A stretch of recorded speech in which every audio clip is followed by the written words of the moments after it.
ইহুদি, একটা হচ্ছে মুসলমান, একটা ইহুদি, একটা খ্রিস্টান, তিন বন্ধু বুঝতে পারেছে সফর করবে। সফর করার জন্য রওনা দিয়েছেন। প্রতিমধ্যে ক্ষুধা, অনেক ক্ষুধা, এখন ক্ষুধা তো নিবারণ করা লাগবে নাকি বলে। আপনারা যদি কোথাও যান, বাংলাদেশের কোন জায়গায় যান, গাড়িতে ওঠেন, খিদে লাগলে ওই যে ব্রেকফাস্টের জন্য গাড়ি খাবার একটা টান দেয় না, তো এরকম ওনাদের তো ক্ষুদে লাগছে, খাবারের ব্যবস্থা, তার তিনজনে মিলে যে কোনো এক সিস্টেম করে খাবারের ব্যবস্থা করছে। চারটে রুটি, কয়টা রুটি? চারটে রুটি। এই চারটে রুটির মধ্যে তিনজনে তিনটা গেছে, একটা আছে। ইহুদি খ্রিস্টান বলে, ভাই এই দুইটা রুটি কি করা যায়? মুসলমানকে আপনি খাই খাই, খালি পেট কাটে চিনতে পারে, বিয়ে দিতে পারে চিনতে পারে। মুসলমান বলে দিচ্ছে, ভাই দেরি করে গেলে না, ওটা নেওয়া ছেড়ে খায় হবে এখন। ইহুদি খ্রিস্টান বলে, ভাই দরকার নেই এখন খাওয়া, পেট যেহেতু এখন ভরা আছে, একটু পরে খাই। তো আমরা এই গাছের শীতল ছায়ার মধ্যে ঘুমিয়ে দেবো। তাহলে একটা শর্ত, আজকে এখানে যে আশ্চর্য স্বপ্ন দেখতো তাকে এই বলতে দেওয়া হয়। আল্লাহর নাম তিনজনে ঘুমাইছেন।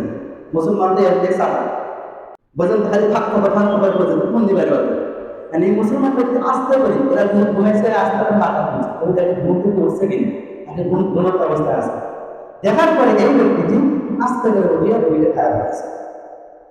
খায়া ফেরেস্তার মতো আরো দ্বিতীয় ব্যক্তি, যেটা ইহুদি, এ কি করছে? এই ব্যক্তিটা ঘুম থেকে উঠে পায়, ভাই আপনার এখন আমি একটা আশ্চর্য স্বপ্ন দেখছি। কি স্বপ্ন?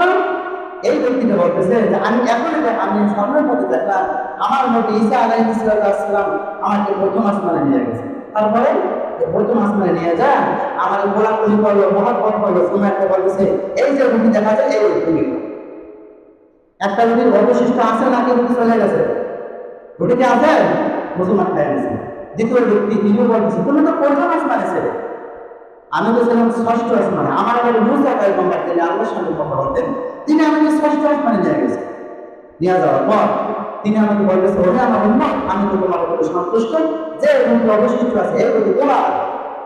মুসলমান তো জানেন তো এরকম স্যার, এরকম ভ্রমণ অবস্থায় না ঘুমায় ভাগ করে আসে, তোমরা যা বলছো আমি সবাই শুনছি, এখন আমার কথা শোনো, রুটি তোমাদের না আমার কথা শোনার করে দিচ্ছে। এনেই মুসলমান ব্যক্তি উঠে বলে, আমি ঘুমন্ত অবস্থায় ছিলাম, আমি দেখি বিশাল একটা আসমানের জমিনে লাগা একটা দৈত্য মোগল নিয়ে দাঁড়ায় আছে আমার পিছনে। তাই এই মুসলমান যদি বাঁচতে চাস তাহলে এই রুটি খা। কে বলতেছে? দৈত্য। এবং এই লোকটা মুসলমান লোকটা বলতেছে, ভাই আমি আবার বলছি দৈত্য যে ভাই আমার দুই বন্ধু আছে হিন্দি আর খ্রিস্টান, এদেরকে ছাড়া এই রুটি খাওয়া যাবে না।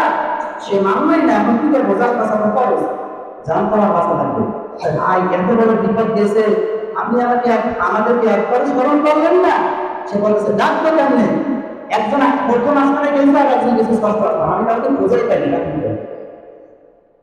আমার এই কথাটা আমি আশা করতে বলি, আমার এই কথাটা বলার কারণ হচ্ছে আমাদের সমাজে এমন মুসলমান আছে, আমাদেরকে বলতেছি না, বাইরে যারা কথা বলতেছেন, এমন মুসলমান আছে যারা ধন সম্পদ ঠিকই রাখে, যখন দেখেছে 1 বছর পূর্ণ হওয়া হয়েছে, এই তো 1 বছর পূরণ হবে, কি করবেন?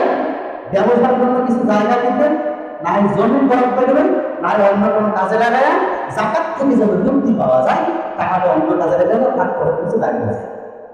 আছে না এমন মুসলমান? আছে না?